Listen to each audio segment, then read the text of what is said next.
the news? The King. The King The James. King's empire is growing. But you know what's crazy? He's now a co-owner of the Boston Red Sox. He walked into the Boston TD Garden with a Yankees cap last year in January. What is going on? Yeah, I mean, it's one thing when Kemba Walker does that because Kemba is from New York. So it's like, exactly. Okay, we get that. But LeBron is just on a different level. I mean, this is the thing that I think people are starting to slowly but surely realize that LeBron is doing. Mm-hmm. He is slowly but surely taking over the world. Right. He's got his hands in a little bit of this, that, and the other, so that when he retires, forget about that NBA pension. That's snack money. That's going to be snack money for him. He's trying.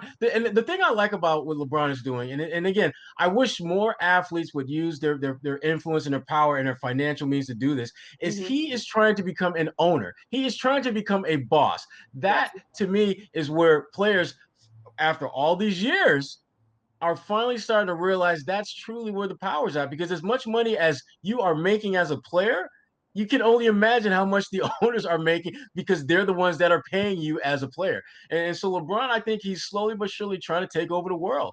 I think he wants to be, just this larger than life economic powerhouse who's got his hands in lots of different things.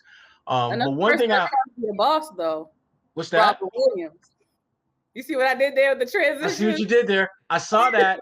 Kwani A. Lunis with the transition game. Let's talk about Rob Williams, though, the Time Lord, as they call him.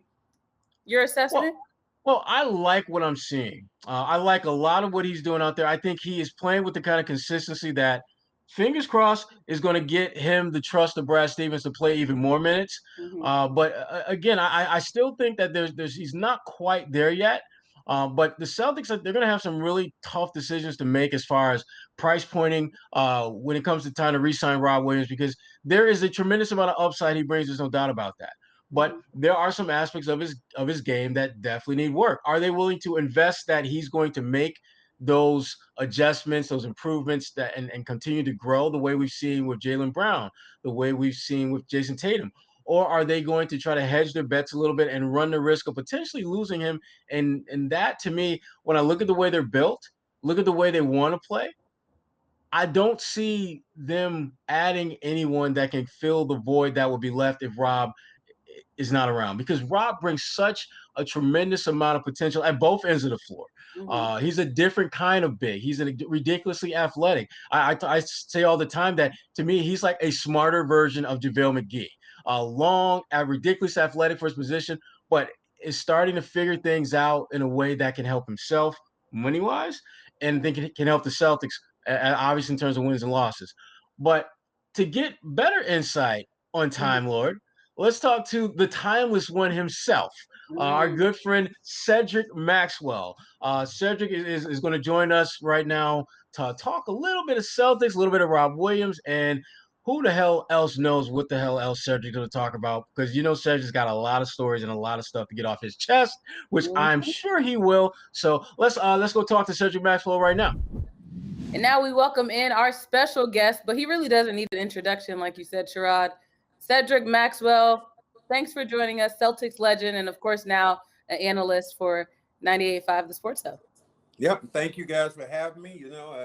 I see you didn't. I guys actually wanted to come on during Black History Month, but we're still good. We still good. That's all right. It's all right. It's all good. Because it's always Black History Month when we're together.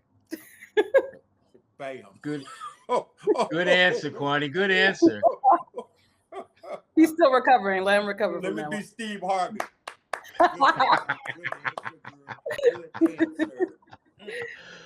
Oh, Cedric, man, it is so good to have you on here, man. But you know what though? I'm just going to jump right into the fire with this.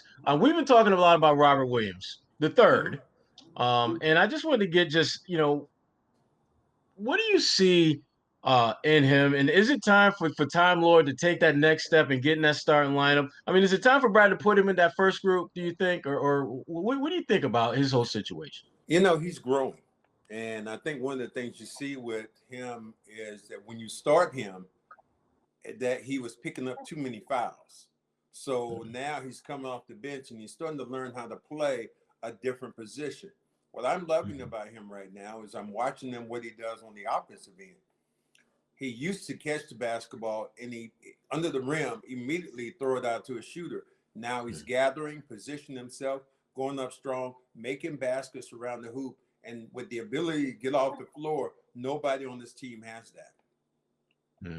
Yeah, and Max, you been around the league for a long time, and you know what it's like to be patient and wait your turn. I don't think you made your first start, I think, until like your third year in the league or something like No, that. I actually started my first year in the league. Yeah. Started for John Havlicek in game number, I want to like 12. We were like 3 and whatever we were. Tom Heinsohn took a flyer, took me off the bench and started me in the game. And then the next year, my sophomore year, the first 10 games I didn't start. And from then on, I started for the rest of my career with the Celtics. But patience is always a virtue. How is that as a player, waiting your opportunity? Because most of the guys we see in the NBA, you've always been the best player on your squad. You were always, like in that pickup game, you were either the first or second guy picked if you weren't a captain. You know what that's like. Getting to the NBA, having to be patient with either playing fewer minutes or not playing at all. How do you mentally make that pivot as a player? Well, first of all, I think you're looking around the room and you're going, damn, seeing, John Havlicek, you see JoJo White, you see all these great players, and then you see guys on the court that you've only read about, Julius Erving and guys like that in the league when I first got around, and Kareem. So you're just pretty much in awe.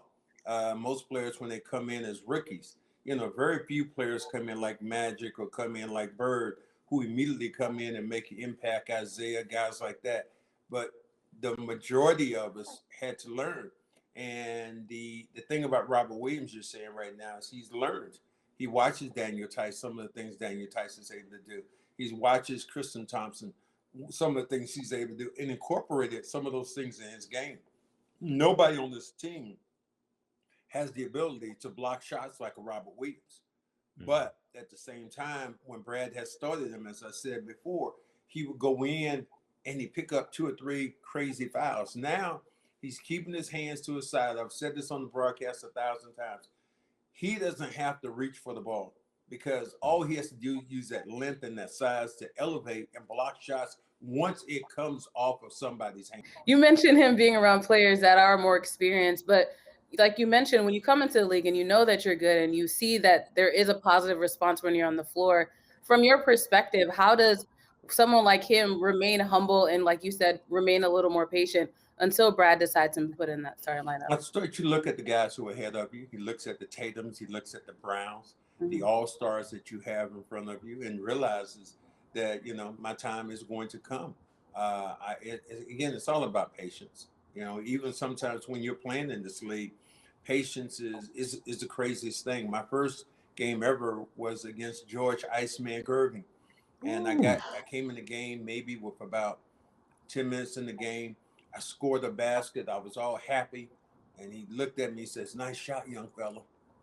He said, "Too bad they got 2 ends of the floor."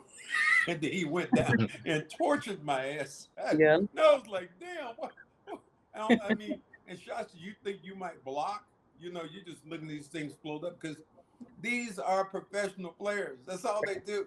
Not only are they professional basketball players, professional card sharps, collecting cards, collecting this. These guys are collectors, and that's what they do. And you have to learn from their skill set and what they do and incorporate it. I had a great one that you would know, Sherrod, was Dave Beam.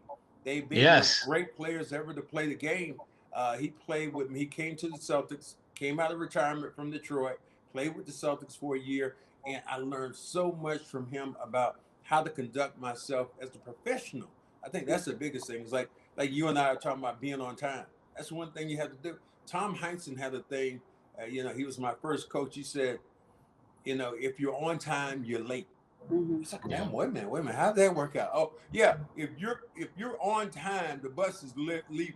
You have to be 5 minutes before the bus gets ready to take off, especially as a rookie. So you learn as a young player. Yeah, and Tommy was the same way with us in the media too. I'd show up and he'd be like, "Hey, you're late." I'm like, we're not popping off till like another 10, 15 minutes. No, you're late. Mm-hmm. And I'm like, okay. Well, Max, you'd mentioned something a little bit earlier about collectors, and one of the things I've noticed about players, particularly when they're around young players, is they're the collectors of bodies. They absolutely collect bodies that they can work with, that they can craft, that they can mold, and help you become a better player. And I think about Robert Williams, and I think about guys like Al Horford. I think about guys like Aaron Baines, guys who I know had a significant influence on him. The one thing I would say about Robert, though, is that it seems that he has shown at an early stage that when he has had an opportunity to play, you can see some clear and tangible signs that he could be an impact player in this league. I think back to when I was in Detroit and I had Rasheed Wallace, Ben Wallace, and Tony McDyess, and some young kid by the name of Darko Milicic. Darko used to get that ass kicked every day in practice, as you can imagine. But the one thing that that they kept telling me was that in practice he could hold his own, but when the lights came on and you had to do some of those skill sets in an actual game, he wasn't ready. That's the difference in players. You can Right. have great practice players. Mhm. That was a story I had that was when we first got a young Danny Ainge. Danny couldn't hit the side of the damn backboard. And I was on my podcast with Kevin McHale. We were talking about it. And I said, Kevin, here's one of the things. You remember this? He said, yeah, I remember that. He said, I was working with Danny every day. I said, because I was so effective in the post, I said, Danny, they don't care about you. You pass it to me. And then what I want you to do is I want you to move to another spot because your man's going to double team you. And then I'm going to kick you the ball. And then you. So we did this for about 30 minutes in practice. He'd throw it into me. He'd go spot up. I throw him the ball. First play in the game, he gets in with me.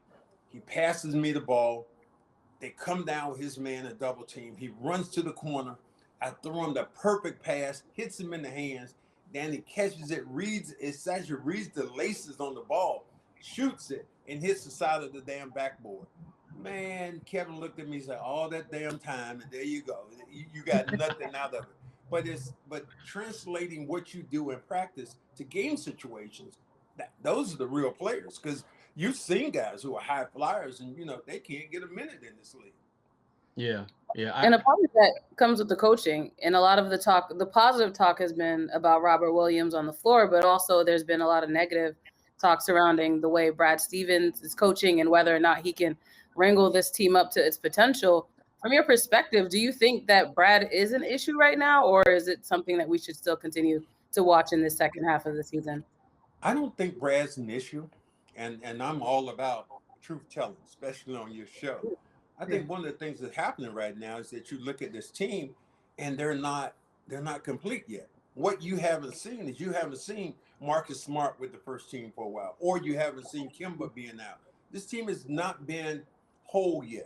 Now, what are you going to do with the trade exception? So I'm not giving them any excuses. There have been a lot of errors, but when you lose a Marcus Smart, your best defender, you're going to struggle defensively. And that's where they really struggle, playing on the defensive end. So I'm loving the fact that Marcus is back in the lineup. Kemba's back in the lineup, starting to play more minutes. And I think you'll get a better hold on what this team is. What you saw them against Brooklyn, though, is the fact that they're not in that league. Brooklyn's in a whole nother stratosphere than the rest of the people in the East. Only team I think right now in the Eastern Conference that really could hold their own right now in Brooklyn in a 7-game series would be Philadelphia.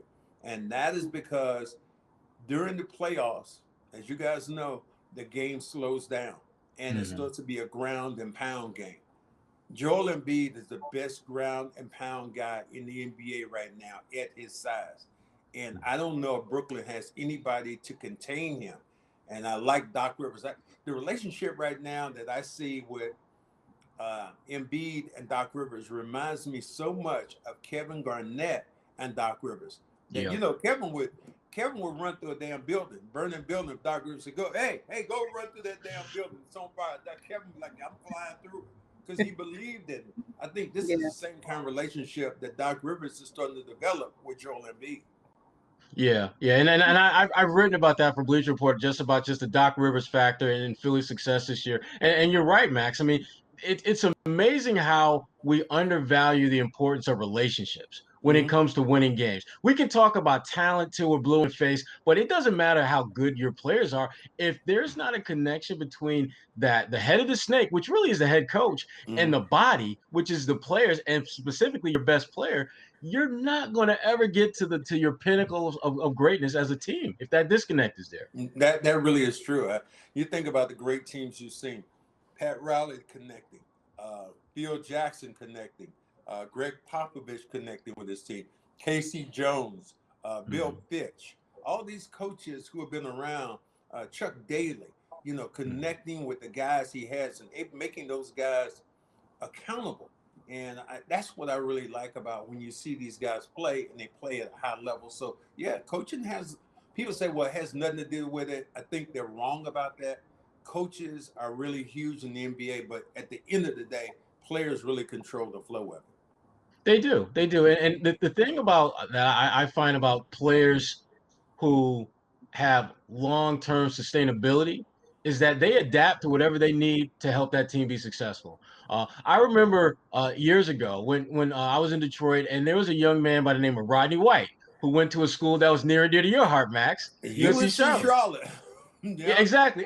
And Max, when I was researching him, your name obviously came up because you were that dude.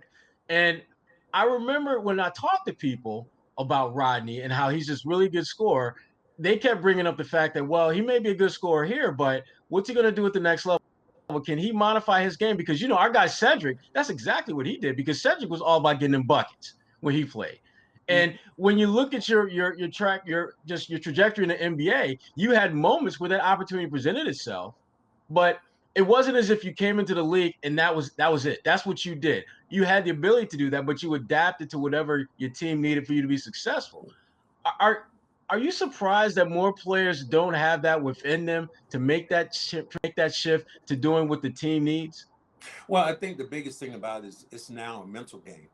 And guys who you see, the smartest players are the best players in this league. Sometimes the smartest players like Kyrie are too damn smart. Just damn, you're so damn smart, you're damn crazy. Damn, that boy crazy. He's smart, but you're crazy as hell.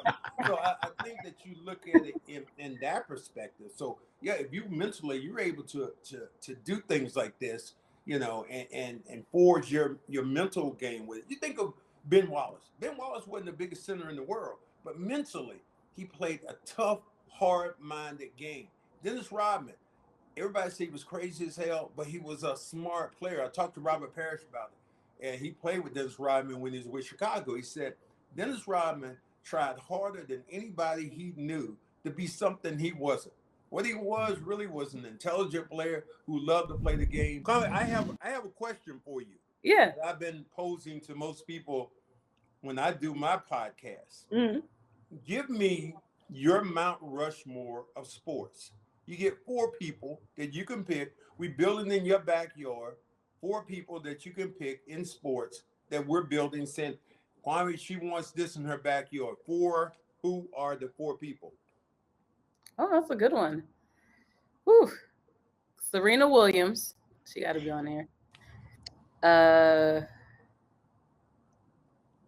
I'm just saying that. No, never mind. I'm not going to put it now. LeBron James. I'll put him on there. Okay. Whew. I'm trying not to just do basketball. What? Them people in the back right now, they going overtime with you. They going, go ahead, girl. Keep guessing. We still working back here. Let's see.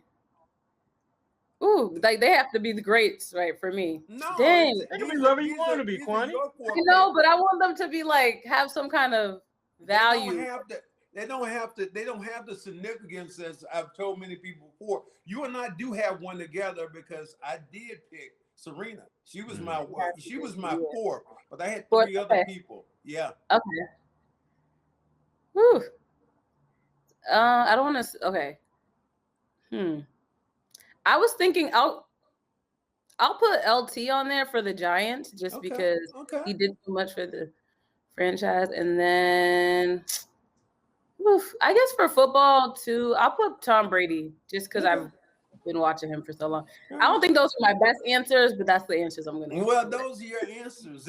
I always tell people we're not looking for the perfect answer. Nobody can judge what you want. I just want to know how you felt, and that's one of the things I keep asking people, and everybody keeps coming up with these different things. And I'm just curious that you and I had one that was exactly together. That even Barack Obama picked that. I did a podcast with Bakari Sellers. Okay. And I was asking him the same question.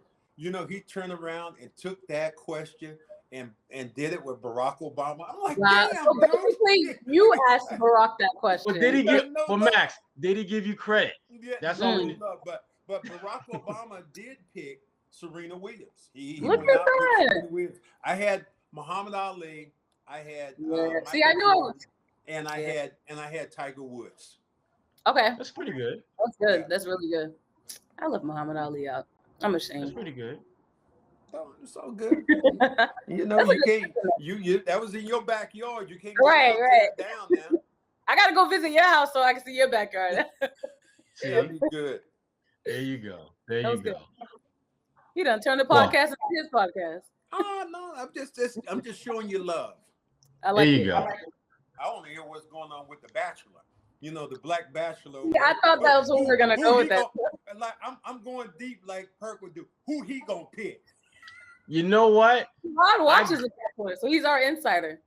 I was walking in my living room while my family was watching it, and I caught a little bit of the Bachelor canceling a date with one of the women who I think he wound up picking. I think. I just read a comment on it this morning about how they've continued to perpetuate their racism through that show, but I haven't actually watched any of it. But from what I read, it does sound as though they put this black guy as the Bachelor and made him the face of, right after this George Floyd movement, just to say that they cared about black people. But someone actually made a graphic and showed how much screen time everyone on the show got this season. And the person with the most screen time was a white woman who wasn't even, the main person in the show. She was just one of the people that he was, is dating or whatever the case may be. So it was just very telling for them to kind of put those numbers out and say, all right, yeah, the black guy is supposed to be the star of the show, but this white woman, one of the contestants, has gotten keeping it real. Right. Yeah. Keeping it real when it goes wrong. Okay. Right. Exactly. But none of us should be surprised at that. There's a variation of that happens in almost every facet of life where people of color are brought into certain positions. Then you realize the position they're brought into isn't as glorious as it typically is for others. In fact, it becomes somewhat diminished, watered down, treated differently. And this tea is hot. Yeah, but this is called. But that show is called The Bachelor.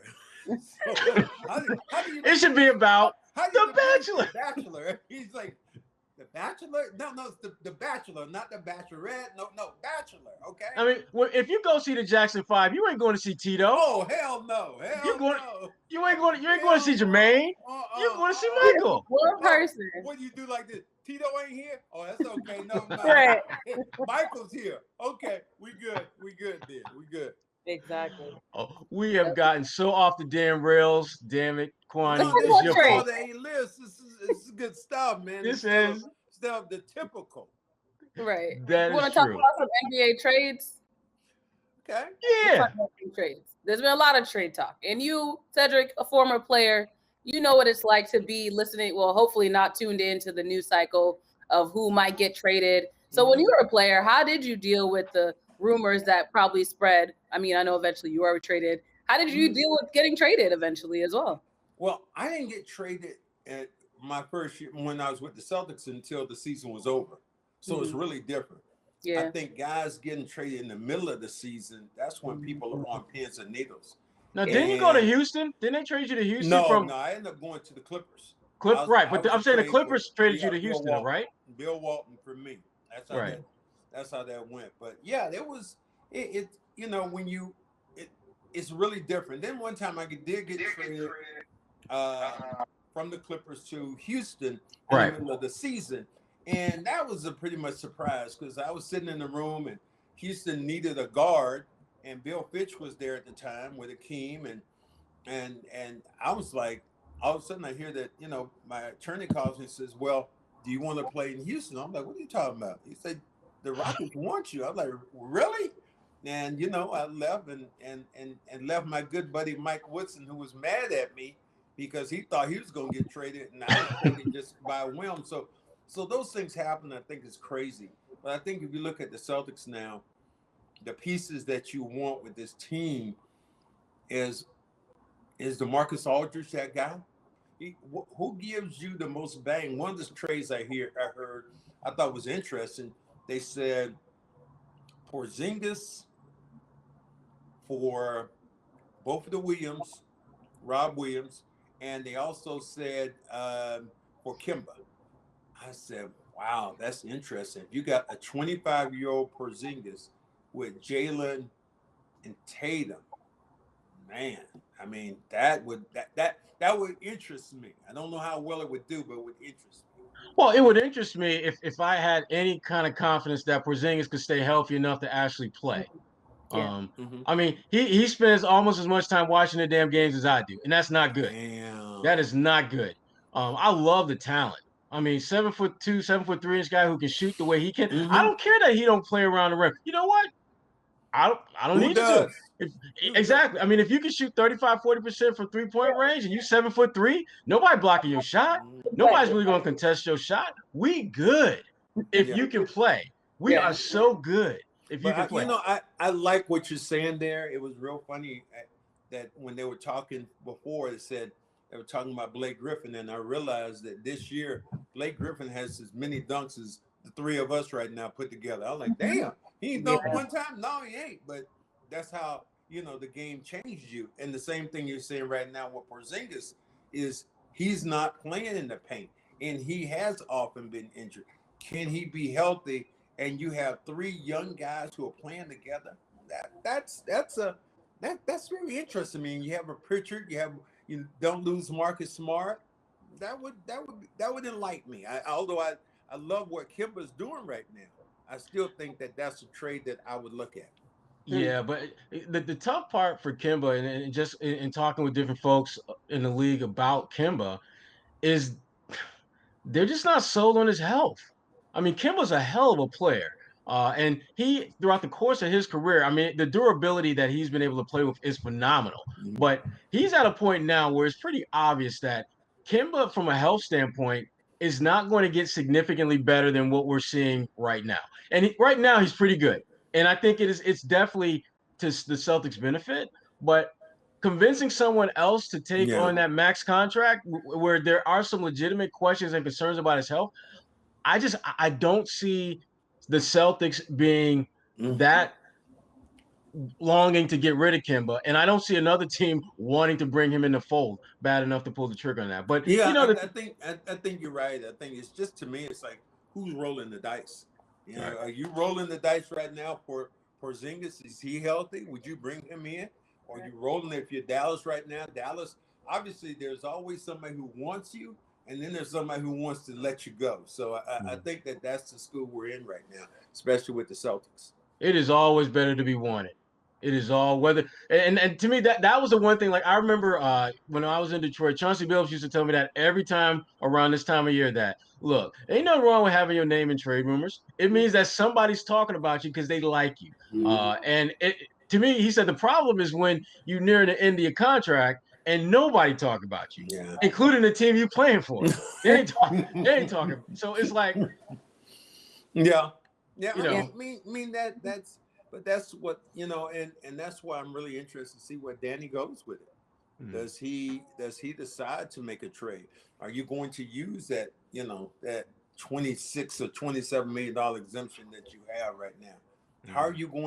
How can you make this team better unless you make a dramatic splash? And that's it. That's why I said a guy like Porzingis, that's a splash one way or the other. You know, you're going downhill or you're going uphill.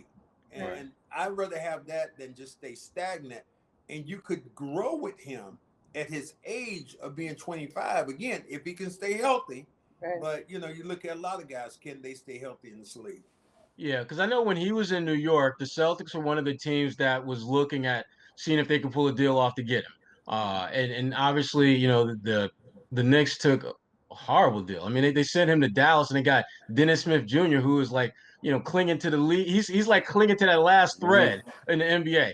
And you gave up a 7'3", you know, come on. But Well, anyway, he, that's the old Knicks regime. That's another story. But here's the thing you guys don't talk about enough. It's the fact now that players are forcing teams to trade you. I mean, you think of Harden. What really did Houston get? When Harden left. I tell you what they got. They got an injury riddled all-star in Oladipo and a bunch of lottery tickets. Yeah, well, we'll see what those lottery tickets do. I think that's the big question. Well, I just know that in basketball world and in the real world, most lottery tickets don't work out. You usually don't get paid. Most of them do not get you paid. Yikes. Sorry. And Danny Ainge, I mean, bless his heart, had that like 3, 4, 5 year run where it seemed like they were just, I mean, all those picks they got from Brooklyn, and you got Jalen and you got Tatum. So that, to me, the Celtics have kind of been the exception to the rule with that, because most teams, you get some mid to late first round pick who might make your rotation. Yeah. I mean, I'm giving up an all-star for a rotation guy, a couple rotation guys. Man, and for the most part, this is one thing you have to give Danny credit about, is that a lot of people didn't know who Jaylen Brown was, including me. I never heard Jaylen Brown. They booed him. Jaylen Brown was, yeah, they booed him when. Well, no, Kwani said we booed him, as in she was part of those who booed him. No. I don't say we. I said they booed him. I don't use we. I don't play for the Celtics, and I am not of the fan base, so I say they. Okay. Just I'm waiting to hear you on the Anna Horford podcast. That's what I'm writing. I'm waiting to hear you on the Anna Horford. Back up, girl. Back up. Put the gun down, okay? I'm good. Done with you. Shout out to Anna, though. Always gotta show her some love. That's right, love. Well, speaking of Horford, though, since the Horford name is in the mix, what do you think about Al coming back to Boston? Oh, I think Al would be exceptional. Yeah. Coming back. If you could get Al back, because Al doesn't hurt you. Al is, to me, he's like if I go to the best ice cream place and they got 100 flavors and I get vanilla, it's like I can't lose. Right. It's not gonna be good. Al is playing good, and even this league now, shoots the three, runs the floor, defends, and a great locker room guy. I would love to have him. I mean, I don't know what prices you're going to pay, but I think Al would be, and Al has played in Brad's system, so that's a whole nother thing that comes into the mix. If somehow you could get him. Yeah, I would love if Al hit the buyout market in some way, shape, or form.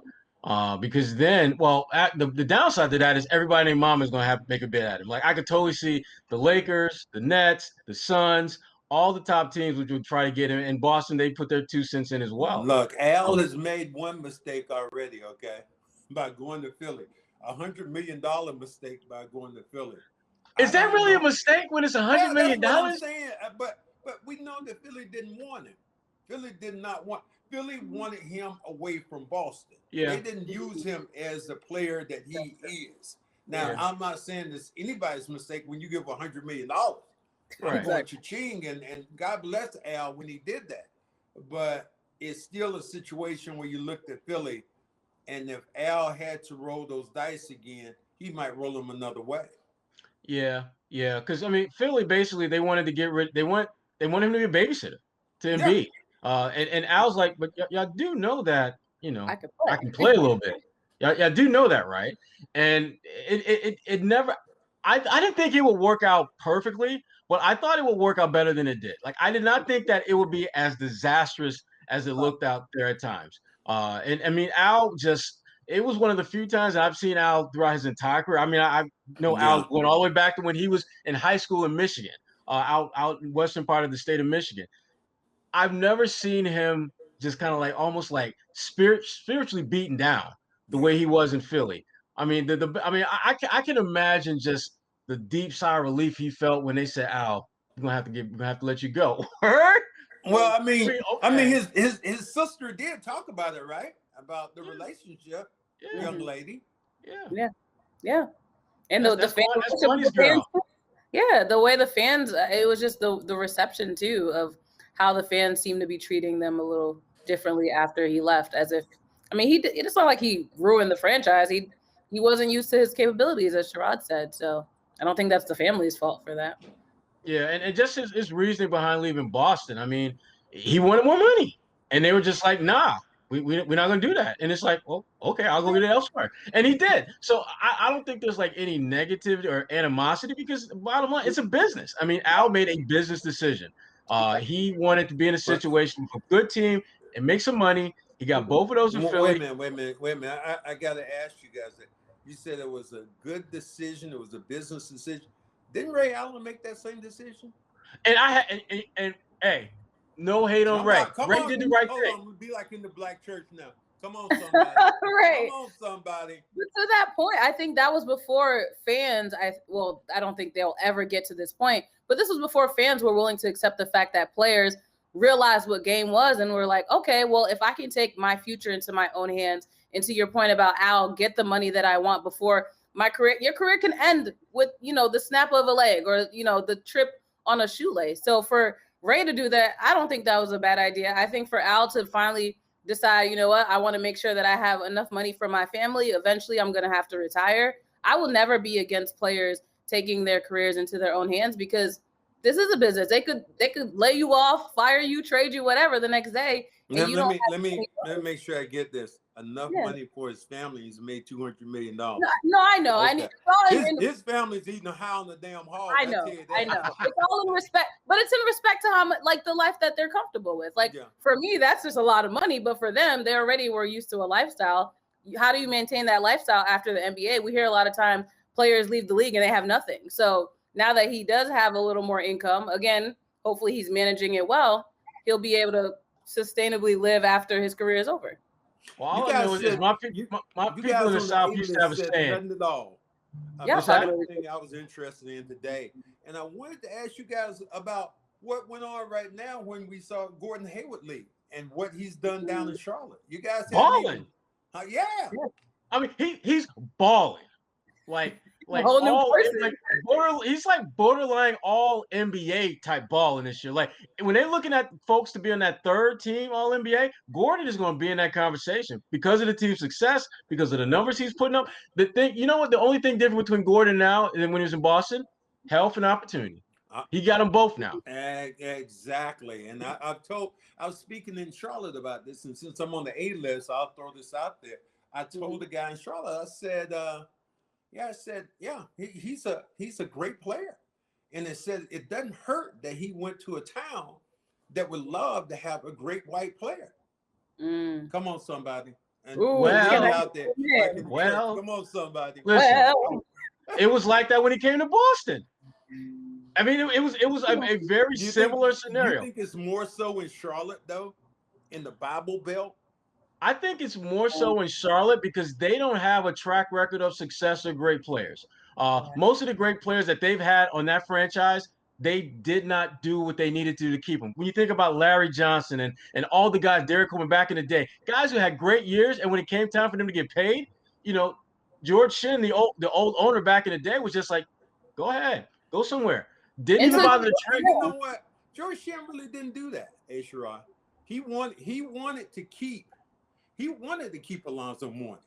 Alonzo Mourning hated Larry Johnson. He hated Larry Johnson. Pick one. Keep one of them. And then on top of that, George Shinn gave out one of the first contracts to LJ, gave him $25 million for 25 years. So a lot of people, I think that the Charlotte market at that time was a different market and a difficult market. You say you got Charlotte on this hand, I can play here, or I can play in Miami. Which one are you going to take? Max, I'm going to have to I don't think he did enough to keep all the talent that he had. I mean, basically everyone that he had that was really good left. And it's hard for me to imagine every single player, Larry Johnson, Alonzo Mourning, there's at least 4 or 5 other guys that they've had in that regime, all bounced. Here's my thing, Max. If you're going to let them go, sign and trade them away. Get something in return when they go out the door. Don't just have them leave and you get nothing. And that was my issue with George. It wasn't so much that the guys left, but they left and Charlotte got squat in return. That's why they systematically got worse over time. But the one thing I'll say this, and this was something that was told to me when I was a little knucklehead boy: get going before you get gone. And that's what I see a lot of NBA players doing now. When you think about Gordon Hayward, what he did, you think about what Al Horford did, you think about what James Harden is doing, go back to Paul George. Hell, you could go all the way back to 10, 15 years ago when Baron Davis told New Orleans Hornets, I want out. And what did they do? They sent him to Golden State for Speedy Claxton and Dale Davis, 35-year-old Dale Davis, who, by the way, they waived like 2 months after they got him. And Speedy Claxton played like 5 more years, but he was injured for the full season twice. Well, Kwame, didn't we have the same conversation for a while? Were we about to have the same conversation with people leaving when people were speculating that Tatum is leaving Boston now? He's on his way out the door. Now you don't hear that noise about Boston. I mean, it's just really crazy how that goes. Well, Tatum, I think for him, part of it is the fact that Tatum, he just wants to be that dude.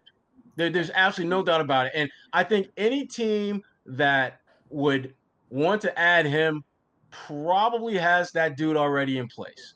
Because it makes no sense for the Celtics to get rid of him unless they're getting something of great magnitude in return. And to me, I just don't see them ever looking to move him unless they're getting something of significance in return. And I don't think that's going to happen because I don't think anyone is going to put something that makes sense for them. He's a 22, 23-year-old two-time All-Star. You don't move cats like that unless they hold you hostage, unless you're not doing right by them. And they took care of his man Jalen before they took care of him, which was important. That was one of them low-key, Boston, if you really want to keep Tatum happy, you need to take care of my man first. They did that. You brought in Kemba. He's getting paid. Now, and we talked about this earlier, I'm curious to see what's the price going to be to keep Robert Williams III in tow. Because right now, again, it's not something that's like looking him smack in the face now, but you know how Danny Ainge is, you know how Mike Zarin is. They're always thinking down the road, how is this going to affect my wallet? How much is this going to cost me? Rob Williams, to me, I think his price tag is going to be very interesting because I think it's going to be a little bit higher than most folks want to stomach. I mean, can you imagine Rob Williams making $20 million a year? I can. I tell you what, you guys drinking the Kool-Aid. I'm not. I like. But about Robert Williams, is he a piece that you keep? If you're saying that, is he a piece you keep or a piece that you trade early? I'm talking more about his value in the eyes of other teams throughout the league. I'm not talking about necessarily the Celtics. I'm talking about, is he a player that you would put in that $20 million range? Because remember, Marcus Smart is like a $13, $14, $15 million player right now. Marcus is one of the best defenders out there. Okay, you guys give me Rob Williams' skill set. What do you like about him and what do you don't like about him? Runs the floor, can rebound, defends, got one of the best second bounces in the game. To me, he's like JaVale McGee with a little bit more upstairs. Okay. You're next. I agree with Sherrod. I was saying all of that, including his shot blocking ability, but I want to see more. I'm not really sipping the Kool-Aid just yet. I do want to see more consistency out of him, but with the consistency means more time on the floor to see how much he can play on a regular basis and really contribute to the team. But I do see his potential being, really good in this league. I just, I don't want to speak too soon and be like, oh, he's the greatest of all time, because we haven't been given ourselves that much of a sample size to know for sure. Remember before Jalen got his money, though. Before Jalen got his money, he wasn't an all-star. He was a good player who was getting better, but there was no one could have accurately predicted that Jaylen Brown was going to be an all-star this year. Yeah. But they rolled the dice because they said, you know what? If he keeps trending in the direction that he's going, this is actually going to wind up saving us money. Because if we don't do this, we're going to get into this huge bidding war with other teams. And I think that's part of the thinking that they're starting to process with Robert Williams. He's not an all-star player right now. I don't think it's close. But when you look at some of the things that he's doing and you look at how he's getting better and the areas that his game is getting better, you need to figure out a number that you can come to and keep that brother in the fold now. Otherwise, you are going to lose him. And I'm telling you right now, if Robert Williams hits the free agent market within the next couple of years, he will get $20 million a year from someone. So you're saying he needs to motivate him, essentially. Is that what's that? You're saying essentially he needs the money to be the motivation to continue to get better. No, I think the money is part of it. Hell yeah. I mean, if I'm balling out and I get a sense that I can probably make about 18, 19, $20 million a year if I just keep getting better. Oh, hell yeah. I'm going to be on time for practice. I'm going to be on time for the plane. I'm going to ball out when I get on the floor. I'm going to do like Max tell me and play within my game. I'm going to do all them things because I know that it helps the team win and it helps me provide for my family. Multi-generational wealth is what we're talking about when you're an NBA player and you're getting those type of contracts. And really all you're doing is getting better at a game that you love to play. That if you weren't playing in the NBA, you would be in some rec league at the Y playing anyway. So, am I wrong, Max? But to your point with Jalen, I think with Jalen, he was starting early. Rob wasn't starting early. He was out for a while. And that's why I think the timeline is not consistent with the other two All-Stars on the team. Well, there are three But you have to look at why he was starting. I mean, there was nobody better at that wing position than Jalen on the roster. Whereas Rob, you had Al Horford, you had Aaron Baines. You're talking about Al Horford, and again, this is a conversation for another day. But Al Horford at some point is going to be in the conversation as a Hall of Famer. When you look at the number of years that he's been an All-Star and the way that I think a lot of Max, don't get me started. It's a conversation for another day. Max, no, damn it, that's the conversation right now. I want to hear. We want to hear it today. Listen, when you look at guys who go into the Hall of Famers typically have been All-Stars at least 4 times. Al Horford, that's why he's going to be in that conversation because he's been an All-Star enough to where he is clearly he's been one of the better players. I don't believe, and this is why I don't believe it because he hasn't won the championship. He's been on a level where he's won some games, but he hasn't. But there's sometimes when he hasn't been as consistent in those real big moments. One of the things I look at is when I say you're saying an all-star guy, guy who's a Hall of Famer. I look at a guy like Kevin Johnson, who isn't in the Hall of Fame, who should be in the Hall of Fame. So people ask me, say, "Are you going to be in the Hall of Fame?" I said, "Yeah, I get my ticket when I go there. I can pay to go in the place." Look, you were the Finals MVP. You won multiple championships. Well, it ain't for everybody. And I'm not slapping at Al. I just don't believe that the body of work is consistent with getting in the Hall of Fame. Although Dino Roger went in the Hall of Fame, I'm like, damn. Oh, what? Max, I knew you was going to bring that up. I knew because you know what? When Dino went in, not because of what he did in the NBA, but because of what he did international. I mean, his whole body of work beyond just his days and times at the Celtics. And I know, Max, you ain't trying to hear that. I know that, but that's why he went in. But Max, when he went in, did you hear what I said last time? I told somebody when Dino Roger went in the Hall of Fame, I said, you know what? I'm from France. This is where I'm from now. I'm not from North Carolina. I'm from damn France. Well, then you in. Come on in. Easy ticket. Bonjour, Maxwell. Bonjour. Come on in. Oh, yeah, bonjour, monsieur. Oh my goodness. Well, I think we should close off with the final part of our game if we want to do that. We had 3 games lined up. I think we just go with the last one. If you're okay with that, Sherrod. Okay. Go on, Kwani. Come on. Let's do that. All right. So this is a new game. It's called Do You Remember? I'm going to read you a quote and you're going to tell me who said it. Dang. So I'd like to wish them well, even though they didn't wish me well. I got 30 Cedric Maxwell said this. Shoes. I'm going to spray paint them white. I don't want to see anything green unless it's money. That would have been Cedric Maxwell's comment talking about the Boston Celtics when he left. Mm-hmm. He wanted all Cedric Maxwell wanted when he left this team was he wanted one thing. He wanted them to wish him well. That's all. And and I think that's what most players want when you leave. There's been a lot of animosity between. I didn't have any animosity when I left. I had a great career here. But what I don't like is when a team trashes a player to trade him. And that's why I said what I said. I was going to get all my shoes and spray paint them things white.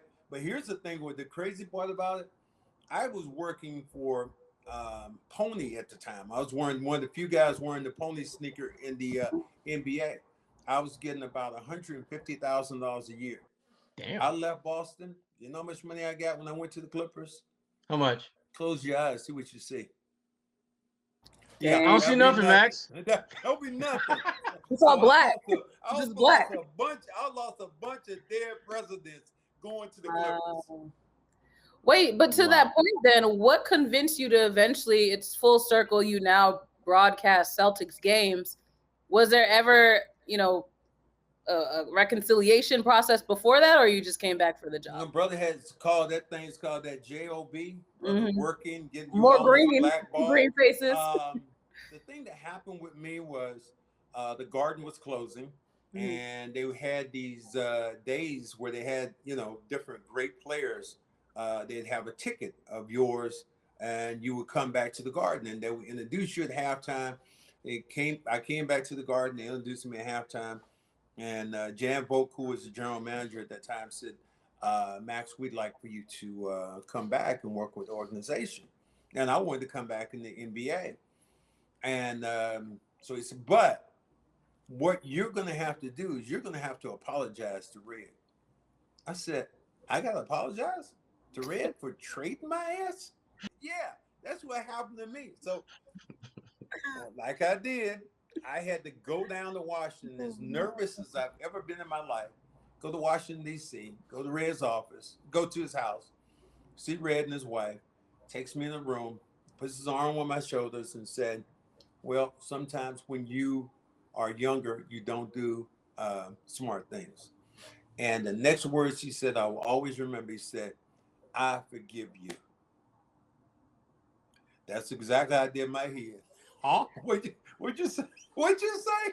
That's some humility on your part to do that. Yeah, it was. That's called moonwalking like Michael Jackson to come in to get a job. And I've been here for 25 years broadcasting. So it's so funny you should bring Michael Jackson up, because that's literally why I came up with this idea. Because in 1992, remember the time went gold. That was Michael Jackson, one of his biggest hits. And this is why we got Max on here. Look at that. Just coming full circle. I didn't even realize. Yeah. Full circle. So yeah, that was it. I had to come. I was coming back to the organization. I didn't have any animosity. And ML Carr was the general manager at that time, one of my best friends, and he wanted to bring me back in. But it was that obstacle of there was something, I don't know, between Red and I. Yeah. And I really didn't have it, but everybody thought it was that way. So again, I had to go to Washington and apologize, and then I'm still here now. So he forgave you for what I'm still trying to figure out what he forgave you for? For getting hurt? I don't know. I mean, it's like not being able to, it's one of the strangest things about, being on this team or being with that team at that time was that I still looked at. We lost the championship in 1985 against the Lakers. We won the year before with me having a great seventh game, signing a new contract, coming back, getting hurt the next year. And essentially there's always there's always somebody who's going to be the scapegoat at the end. Somebody made us lose this championship. And because I was hurt, they felt like I was that guy. But I always think the craziest thing was there were 4 Hall of Famers on that team. I was that important. I was that badass that that you blamed me. So I just kind of laugh when I think about how things transition, how things are. You guys are talking about the new league, the money in it, and all. It's just the league is completely different. players have more power than they ever had. We're going to other teams. During my years in the NBA, there was no such thing as a free agent.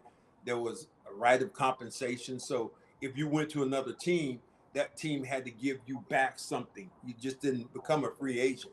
So, I love the fact that the players have the power. I think that in some ways they're abusing it, but obviously the owners, or excuse me, the governors of the team are allowing some of this thing to happen.